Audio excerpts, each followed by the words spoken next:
pada umumnya tidak semua orang tertarik dengan ini, power and authority. Ya, seperti minggu lalu saya jelaskan, nggak semua orang tertarik. Jujur lebih banyak yang tidak tertarik jika diperhadapkan dengan yang ini. Ada beberapa alasan. Nomor satu, di dalam hati setiap kita mungkin kita tahu bahwa begitu kita dikasih kuasa, kita akan tahu bahwa berarti kita harus melakukan sesuatu. Berapa maksudnya saudara ya? Kalau kita diberi wewenang, kita diberi kuasa, berarti kita otomatis kita tahu, waduh saya harus melakukan sesuatu. Dan itu nggak banyak yang suka. Kenapa? Karena secara simpel nggak banyak yang mau. Meskipun itu yang berdiri di depan kita, Yesus sendiri. Ya, tidak banyak yang mau. Karena untuk melakukan sesuatu, apalagi sesuatu yang baru, oke, kamu diberi kuasa, diberi otoritas, lakukan A, B, C. Itu akan memaksa kita keluar dari zona nyaman. Meskipun itu yang ngomong Yesus sendiri. Belum tentu kita mau. Walaupun seringkali kalau kita berdoa, kita bilang, ya di hadapan Tuhan kan beda gitu. Kita berdoa di hadapan Tuhan tanda kutip seperti kita mencurahkan isi hati kita. Tapi pada saat benar-benar dia muncul dan dia mau kita melakukan sesuatu, belum tentu kita mau. Belum tentu kita mau.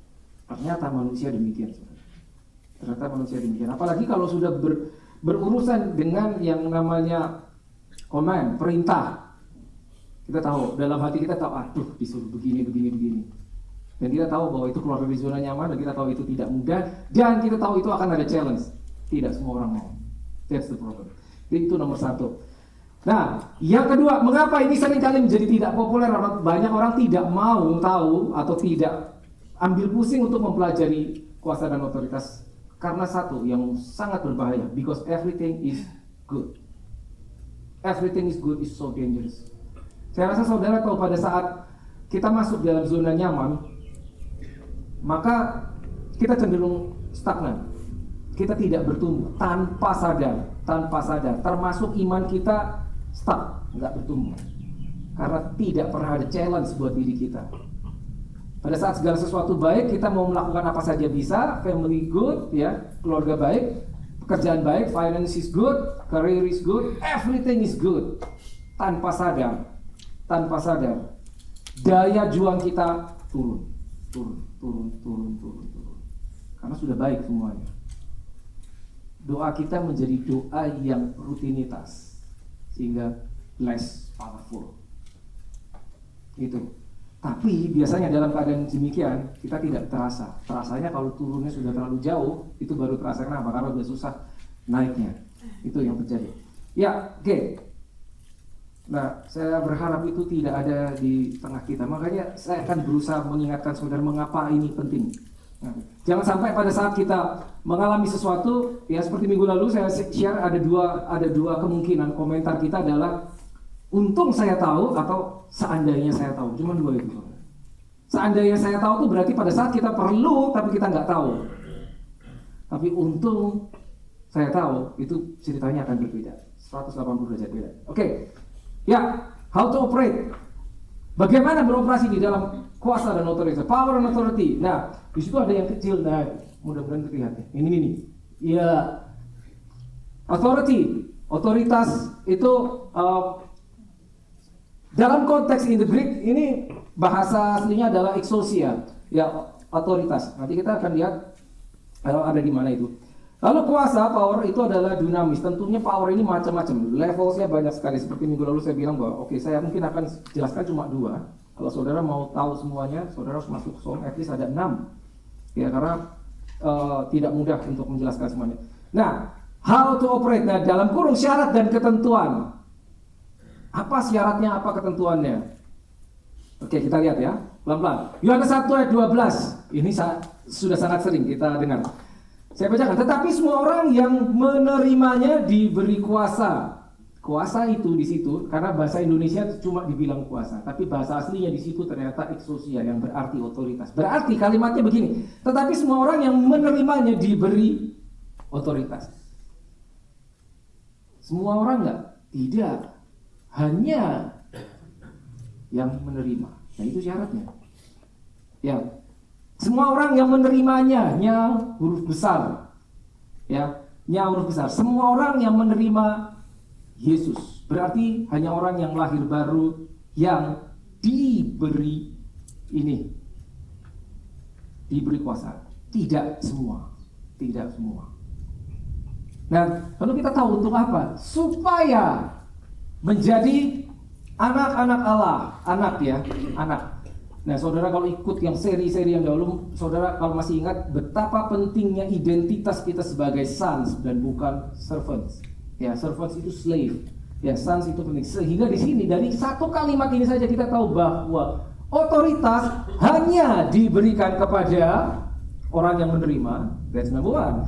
Lalu otoritas itu berkaitan sama ini, sons. Supaya kita menjadi anak, kita diberi otoritas. Berarti jika kita bukan anak, kita tidak akan bisa beroperasi di otoritas. Minggu lalu saya kasih contoh simpel bahwa kalau saudara disuruh misalkan oleh manajer saudara diminta pergi suatu tempat atau owner perusahaan, tolong kamu ke sana, bilang saya yang suruh. That is authority. Use my name, pakai nama saya, bilang saya yang suruh. Nah, that is authority. Ya, itu mereka yang percaya. Di sini kita lihat syarat loh. Ini this is not universalism. No. Yang menerimanya yang percaya. Nah, masalahnya percaya ini banyak variabel ya. Percaya apa? Kalau kita bilang percaya Yesus itu Yesus sebagai apa? Percaya Yesus sebagai apa? Sebagai nabi kah? Sebagai guru kah? Sebagai Tuhan kah? Nah, ini review. Kalau saudara ingat, saudara lahir baru itu hanya jika saudara percaya Yesus sebagai the Lord and Savior. That's it.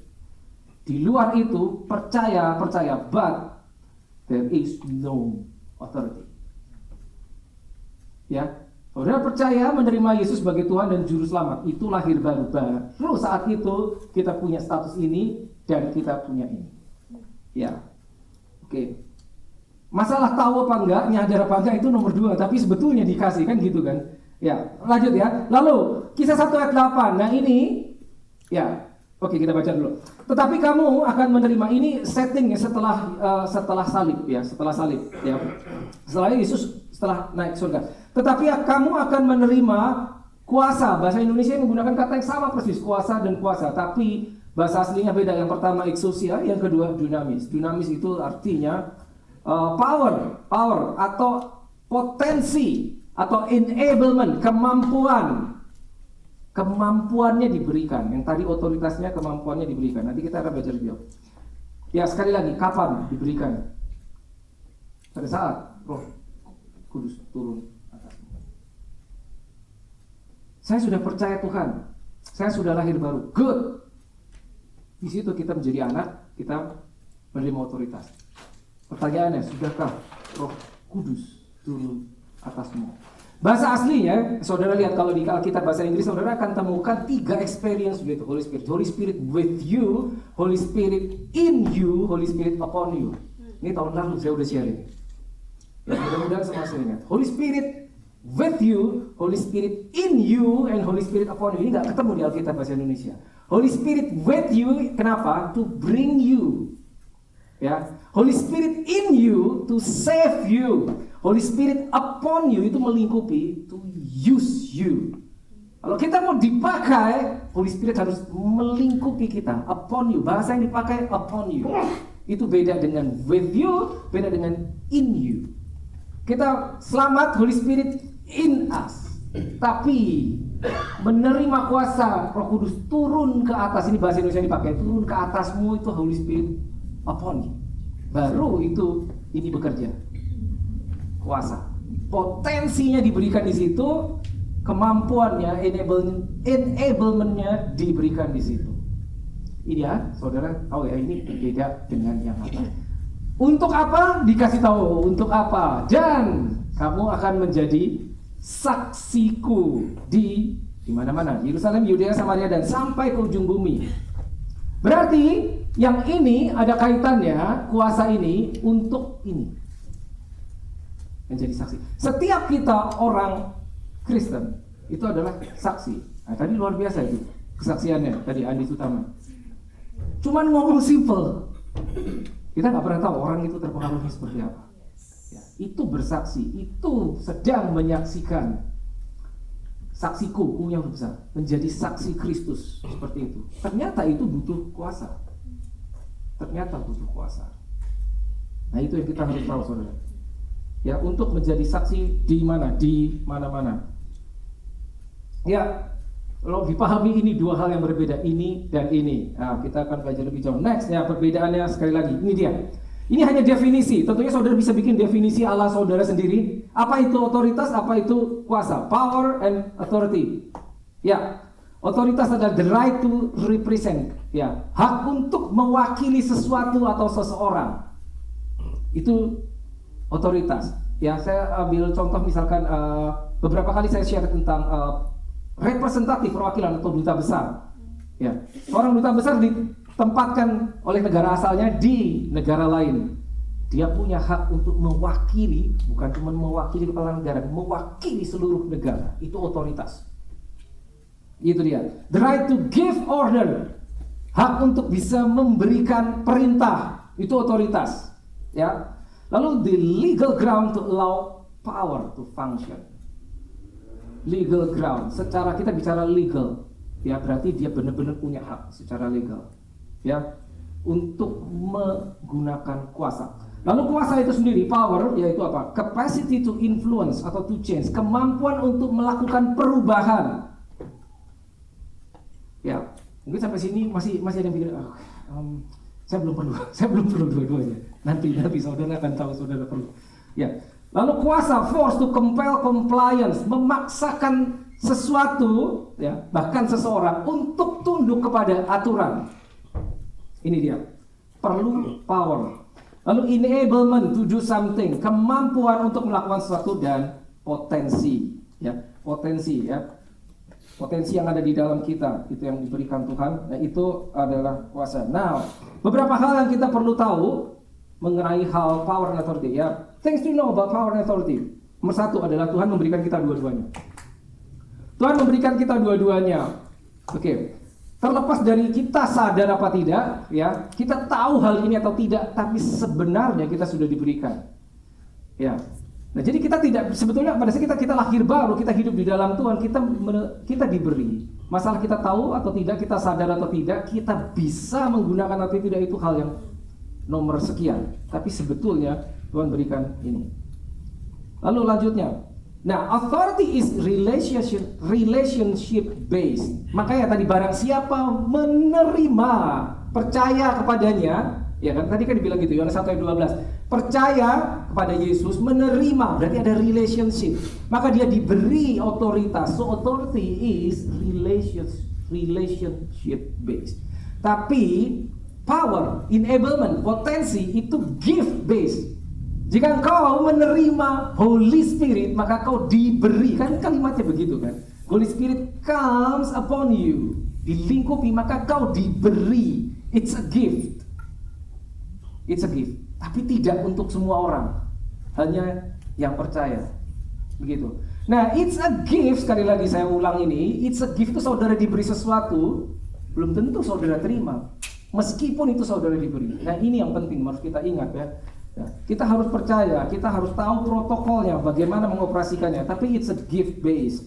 Oke, lanjutnya.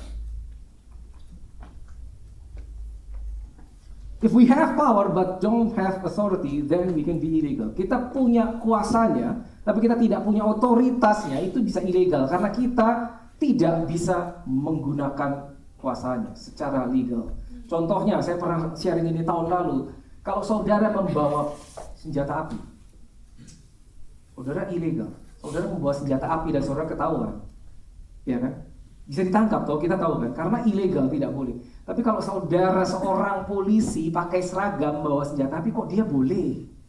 Karena dia legal. Dengan seragamnya dia punya otoritas. Kalau kita yang bawa, nggak boleh. What is the power? The senjata api itu powernya. Kalau kita yang bawa itu ilegal. Tapi pada saat orang yang berseragam, polisi, dia legal. Makanya, jika kita punya kuasa, tapi kita tidak punya otoritasnya, kita bisa ilegal. Oke, cepat ya. Nah, to operate in authority, untuk beroperasi di dalam otoritas seseorang harus berada under authority. Yesus 100% berjalan di muka bumi, dia beroperasi dengan otoritas, dan dia bilang, aku hanya melakukan apa yang dibuat Bapakku. Gitu kan dia bilang kan, I'm doing the work of my Father. Dia bilang seperti itu. Suatu hari ada seorang Romawi datang kepada Yesus memohon kepada Yesus karena hambanya sakit. Yesus bilang, oke, aku datang ke rumahmu untuk menyembuhkan hambamu. Terus dia bilang, gak usah datang. I'm a man under authority. Orang itu bilang gitu. Saudara ingat cerita itu kan? I am also a man under authority. Ada kata also. Saya juga orang under authority. I know saya di bawah, saya ada bawahan, di atas saya ada commander. Jadi dia tahu bahwa kalau engkau ngomong satu hal saja itu pasti terjadi. Dia kan bilang gitu sama Yesus. Dan saudara tahu akhir ceritanya, Yesus tidak jadi datang, hambanya sembuh. Karena dia mengerti otoritas. Tapi dia bilang, karena apa dia bisa beroperasi demikian? Karena dia juga seseorang under authority. Jadi jika kita tidak submit di bawah otoritas, kita tidak bisa mengoperasikan otoritas yang diberikan Tuhan.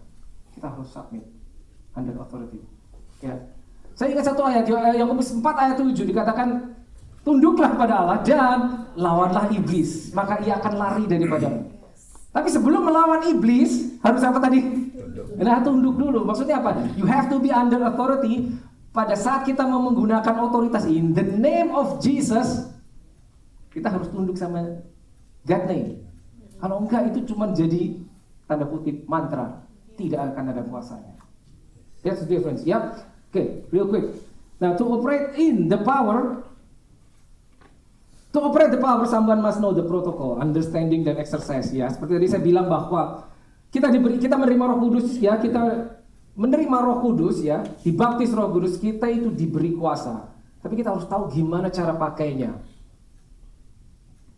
Yes, kita harus tahu gimana cara pakainya. Saya kasih contoh. Faith comes by ini toh. But faith is released by bukan ini, by this. That's the protocol. Itu caranya. Kita menerima iman karena kita mendengar firman, tapi mengoperasikan iman bukan pakai ini, pakai yang tengah, saudara. You have to say it. Protokol. Kalau itu nggak tahu, kita akan bingung. Tuhan, saya pun menerima iman, saya tahu, saya percaya Engkau, tapi kok susah hidup dengan iman. Hanya kita tidak tahu bagaimana cara mengoperasikannya. Ini dia. Nextnya adalah I don't have my tablet here, so sedikit slow, saudara. Ya, nah ini dia, penting. The devil has power but don't have authority. Nah ini kita harus tahu. Iblis itu punya power, punya saudara. Yes, dia punya. Nah, saya ingat satu ayat. 1 Peter 5:8, please. Ya, boleh minta tolong karena saya nggak bawa di sini. 1 Petrus 5 ayat 8. Jadi kita buka multimedia bisa bantu. 1 Petrus 5 ayat. Nah ini dia. Saudara pasti tahu. Waspadalah. Be sober, be vigilant. Silakan saudara cek bahasa Indonesia. Waspadalah, berhati-hatilah. Ya. Be aware, be vigilant, be sober. Kenapa? Because your adversary. Bahasa Indonesia musuhmu, lawanmu, adversary, musuhmu. Siapa? Itu dikasih tahu. The devil. Wait, stop. Kita punya musuh, punya. Siapa? Dikasih tahu. The devil as a roaring lion, seperti singa yang berkeliling, ya. Singa yang mengaum, berkeliling, berjalan berkeliling, seeking whom he may devour. Dia mencari orang yang bisa ditelannya. Ingat ya, dia harus cari karena tidak semua orang bisa ditelan. Nah, kalau kita tahu ada ayat ini, sebetulnya kita tahu, oh, saya akan berhadapan sama ini. Gitu toh. Saya bukan khotbah spiritual warfare, tidak, tapi ini ada kaitannya. Dibilang kita harus waspada. Kenapa? Kita akan berhadapan dengan ini. Nah, pada saat kita lihat ini musuhnya, oke, musuhnya the devil. Dalam bahasa Indonesia dikatakan lawanmu siapa? Iblis. Nah, masalahnya gini saudara. Orang percaya, orang Kristen seringkali begitu dengar, oke, lawanmu si iblis, itu langsung dibayangkan kita adalah sebuah makhluk serem, warnanya merah, pakai tanduk, bawa garpu gitu kan? Enggak, itu Hollywood. Tidak seperti itu. Tidak, dia bisa muncul sangat halus seperti apapun juga, belum tentu muncul. Bahkan seringkali nggak muncul, nggak kelihatan. That's the problem. That is the problem. Pada saat peperangan beneran, itu dua pihak berperang, masing-masing bisa melihat musuhnya. Tapi kalau peperangan musuhnya nggak kelihatan. Musuhnya nggak kelihatan. Ya, Efesus 6 ayat 12, saya teringat satu ini. Please, Ephesians 6:12. Ephesians 6:12. Nah, ini dia. For we wrestle not against flesh and blood. Kita tidak berperang melawan darah dan daging. Berarti apa? Tadi saya bilang musuh kita nggak kelihatan, tapi ada musuhnya. Yes, ada. Nah, harusnya di titik ini kita harus aware bahwa berarti saya butuh kuasa, saya butuh otoritas. Karena ini yang akan kita hadapi. Boleh kembali ke slide saya? Ya. Ini yang kita hadapi. Ya. Mengapa? Ini dia. Ini yang tadi kan. Musuh kita punya power, tapi dia nggak punya kuasa. Saudara pernah dengar Yohanes 10 ayat 10, pencuri datang untuk mencuri, membunuh, membinasakan. 3 hal. Mencuri, membunuh, dan membinasakan. Makanya dia harus curi.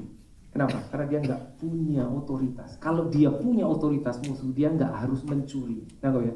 Pencuri itu kenapa dia mencuri? Karena dia tidak punya otoritas. Sehingga dia harus mencuri. Tapi dia punya kuasa, dia punya power, dia punya skill. Skillnya apa? Mencuri. Membunuh, membinasakan itu butuh power, butuh skill. Ya. Jadi musuh saudara ini itu memang jahat, but is not stupid. Jangan salah. Tapi jangan takut. Saya tidak ingin kita takut, saudara. Jangan takut. Kita menghadapi ini, tapi jangan takut. Why? Because you have the power, you have the authority. Nah, kita harus pelajari adalah bagaimana beroperasi di dalamnya, bagaimana menggunakannya. Ya. Jadi ini kita harus sadar ya, musuh kita punya kemampuan, punya kuasa, tapi dia tidak punya otoritas. Masih lanjut. Nah, there are people with powers but without authority. Kenapa? Because they are unauthorized by the author. Authority, authorization, and author itu ada kaitannya. Makanya tadi saya bilang, kalau kita mau beroperasi di dalam authority, otoritas, kita harus authorized by the author. Ya, diautorisasi. Berarti kita legal gitu. Seperti tadi gambarannya, untuk mengoperasikan senjata kita harus beroperasi dengan seragam. Kalau enggak kita illegal. Ya, jadi ada orang-orang yang punya kuasa tapi tidak punya otoritas, maka dia melakukan hal-hal ilegal, melanggar hukum apa? Mencuri, membunuh, membinasakan di balik itu. Ya, saudara tahu artinya ya. Nah, lanjutnya. Now, the person with authority is more dangerous with the person with power because he doesn't have to be in the presence. Karena dia punya otoritasnya, meskipun dia tidak di situ, dia bisa melakukan sesuatu. Dengan cara apa? Ngomong.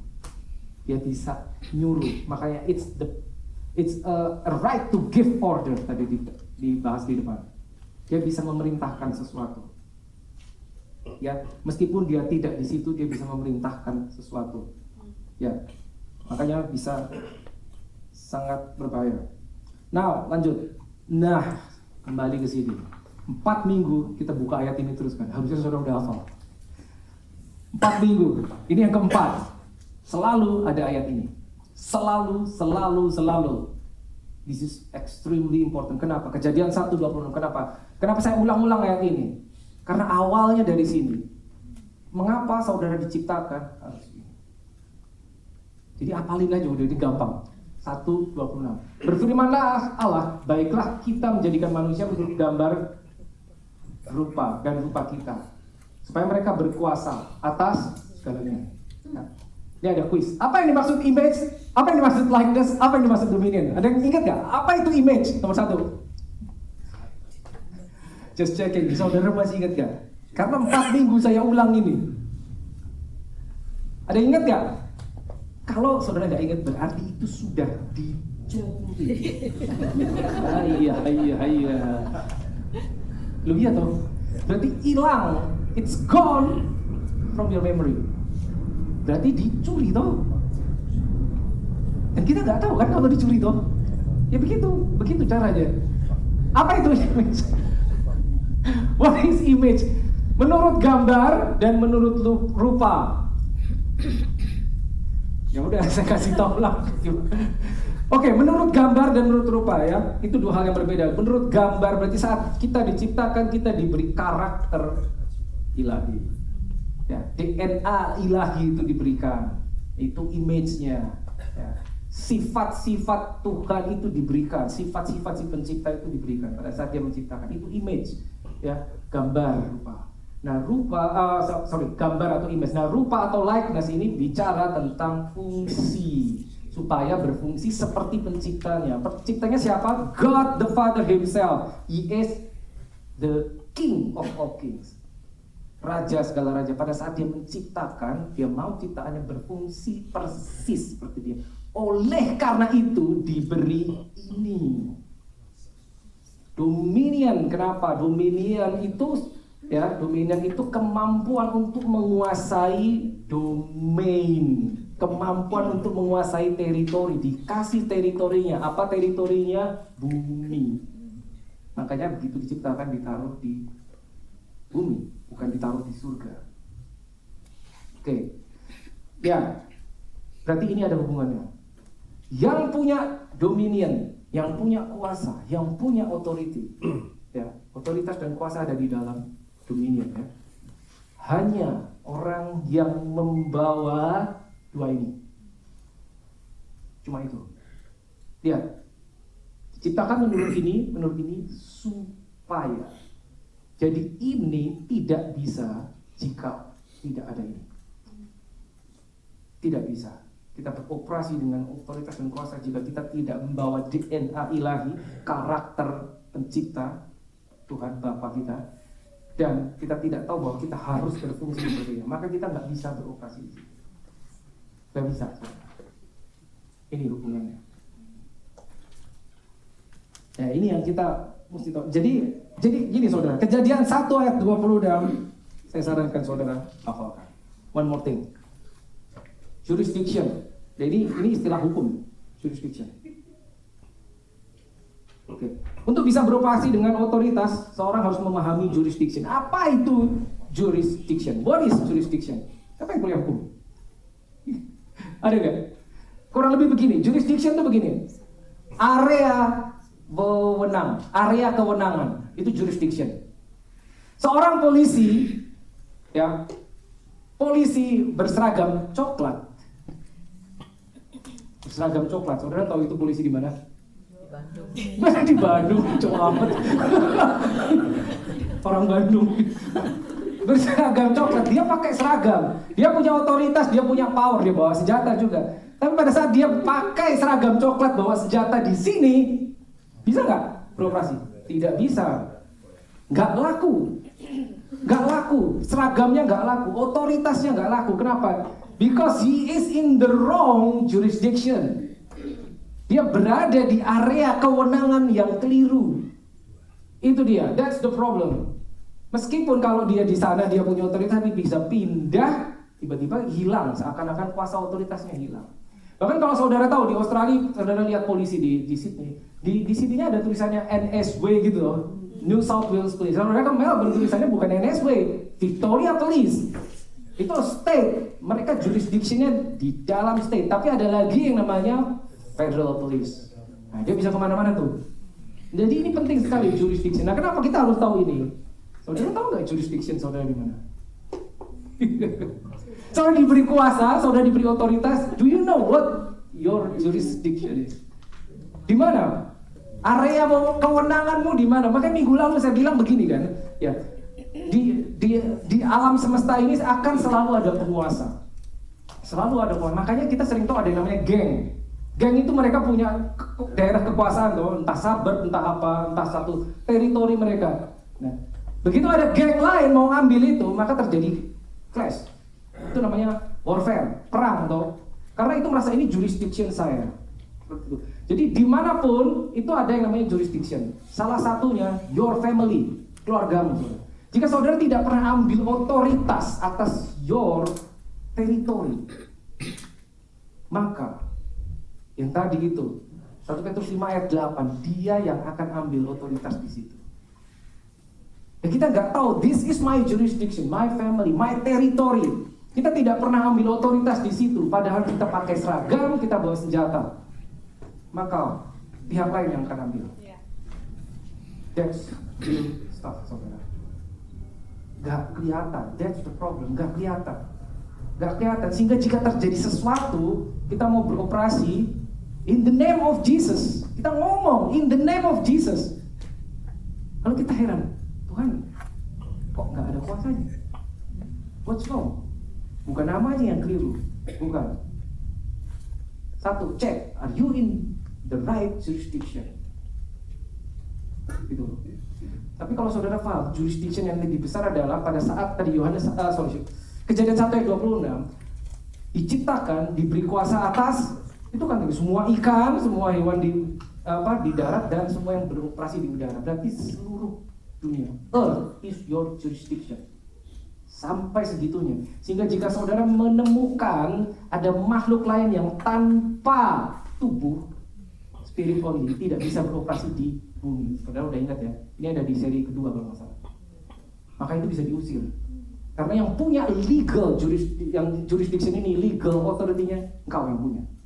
Jika saudara ketemu yang beroperasi di bumi tanpa tubuh, itu ilegal. Maka itu bisa diusir. Tapi masalahnya saudara tahu apa enggak? Kalau nggak tahu, kita lari. Karena kita pikir dia yang berkuasa. Padahal sebetulnya kita yang berkuasa. Makanya ini penting saudara. Nah, kita berdua selalu menggunakan nama Yesus. Ada dua dimension. The name of Jesus. Iya ya, saudara, kita berdua selalu tutup in the name of Jesus. Nomor satu, kita harus tahu kenapa. Mengapa kita pakai nama itu? To be honest, mostly orang Kristen nggak nyadar kenapa kita berdua dalam nama Yesus lalu kita tutup pakai amin lagi kan, kita tempel amin. Tapi kita nggak tahu kenapa. Sehingga itu seperti jadi mantra. Kalau saudara tahu, and then itu berarti saudara bisa beroperasi di dalam kemampuan dan kuasa nama itu. Tapi jika tidak, itu mantra. Itu hanya mantra, seperti catchword, seperti term.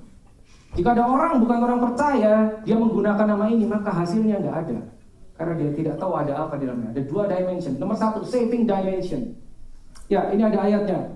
Kisah 4 ayat 12. Dan keselamatan tidak ada di dalam siapapun juga selain di dalam Dia, huruf besar. Sebab di bawah kolong langit ini tidak ada nama lain. There's only one name yang diberikan kepada manusia yang olehnya dapat diselamatkan.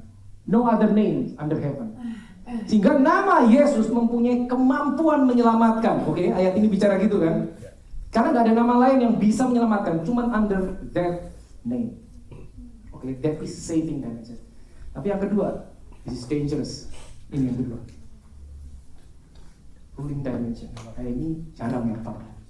Saya kasih tahu saudara sekarang. Ini dia, Filipi 2 ayat 8. Saya bacakan.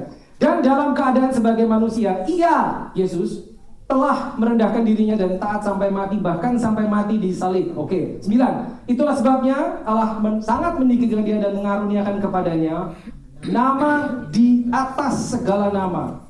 Nah ini dia 10. Supaya apa? Supaya dalam nama Yesus bertekuk lutut segala yang ada di langit, yang di bumi, dan di bawah bumi.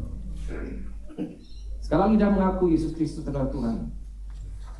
This is ruling dimension. Tidak dibilang gini ya. Ya, nih. Supaya dalam nama Yesus supaya dalam nama Yesus bertekuk lutut segala yang mana? Langit, bumi, bawah. Tidak dikatakan supaya dalam penyebutan nama itu. Even if you don't say that name, but you know, ini ayat ini ada. Kalau kita nggak tahu bahwa ini punya kuasa untuk rule.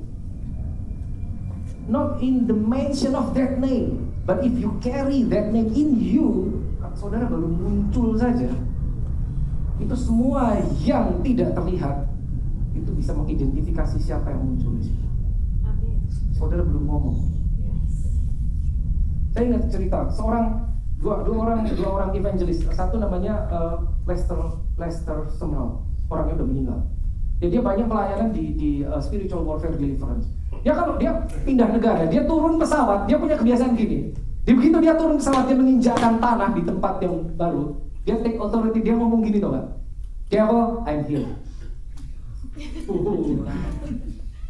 Devil, I'm here. Jadi declare. Itu nomor satu. Lalu yang kedua, E.W. Kenyon. Kalau saudara pernah tahu, orangnya juga sudah meninggal. Dia melakukan pelayanan pelepasan itu unik. Dia nggak usah berbusa-busa, dalam nama Yesus musik. Enggak, dia cuma ngomong, ada orang kerasukan. Dia datang, dia ngomong gini, hey, I am E.W. Kenyon. Setannya lari. Dia cuma ngomong, tahu nggak aku ini siapa? Kenapa? Because they are carrying this name inside.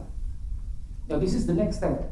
Tapi kenapa saya share ini sama saudara, bahwa sebetulnya kita bisa sampai sejauh itu, saudara. Sebetulnya. Ya, ini contoh ya. Ini contoh. Pakai seragam, ya. Ya otoritas dong, pakai seragam. Ada badge-nya. Tuh. Agak kelihatan namanya, ini mungkin bukan Australian.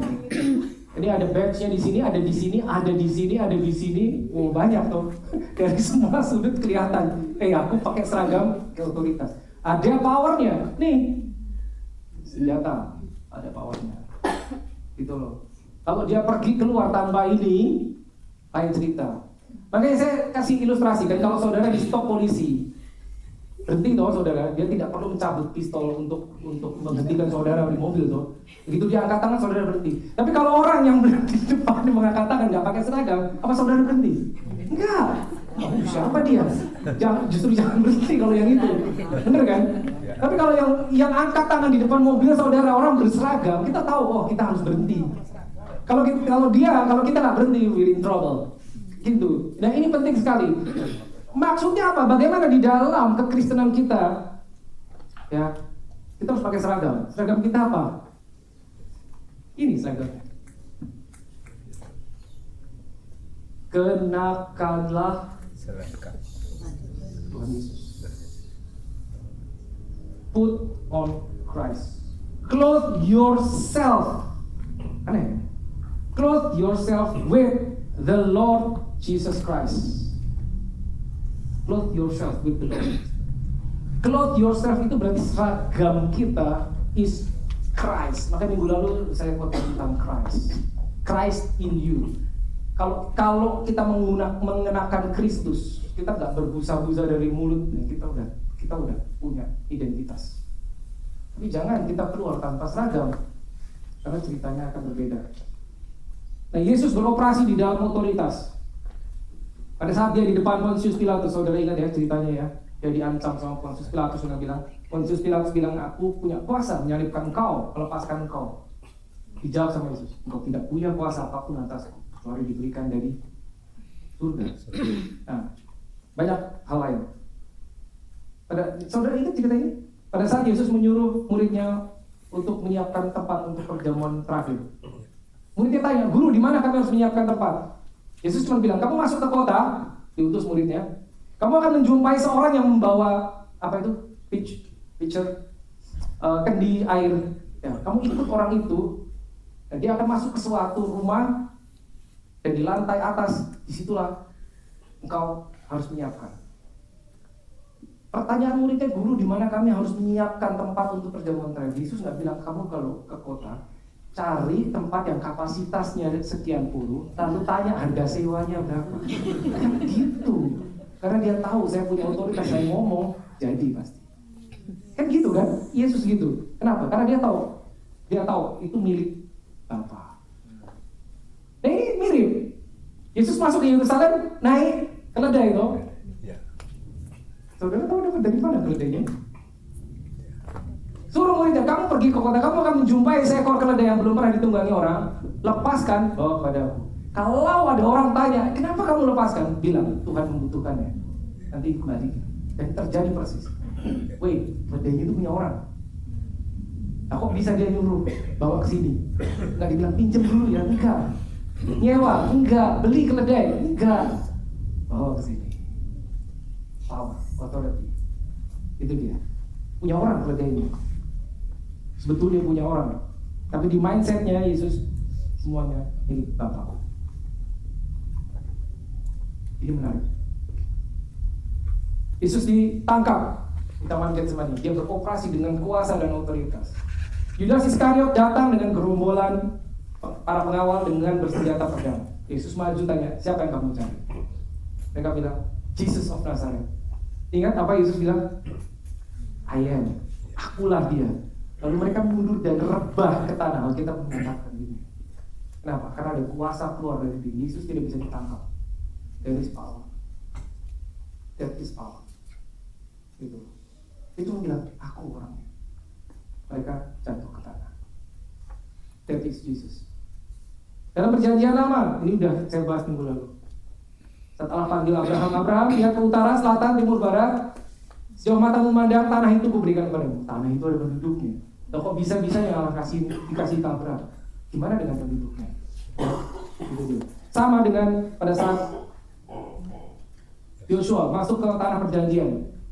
Itu ada kota namanya Kanaan. Kamu masuk, rebut kota itu. Kota itu ada penduduknya. Tapi otoritas seorang raja beda. Ambil, itu kuberikan kepadamu. Pada saat saudara tahu apa yang sudah diberikan Tuhan kepada saudara, maka saudara akan ambil itu. Karena sudah diberikan. Tapi hanya jika kita tahu. Kalau kita tidak tahu, okay, this is the last one. Worship team boleh kembali. Lukas 10:19. Ini juga saudara pasti sudah pernah dengar. Yesus berkata, sesungguhnya aku telah memberikan kuasa atau otoritas ekousia kepada kamu untuk menginjak ular dan kalajengking. Ular dan kalajengking ini mewakili musuh. Ya, iblis, demons. Ya. Untuk menginjak ular dan kalajengking dan kuasa untuk menahan kekuatan musuh. Ya, ini kata yang dipakai ini otoritas dan ini power. Kita diberi otoritas untuk menahan kuasa musuh. Jadi meskipun saudara belum beroperasi in the power, saudara tahu saudara bawa otoritas, saudara bisa. Ini. Kau diberikan kuasa untuk menginjak ular kalajengking dan kuasa untuk menahan power of the enemy, sehingga tidak ada yang membahayakan. Tapi harus tahu dan harus ingat. Yang ini Matius 16-19. This is amazing.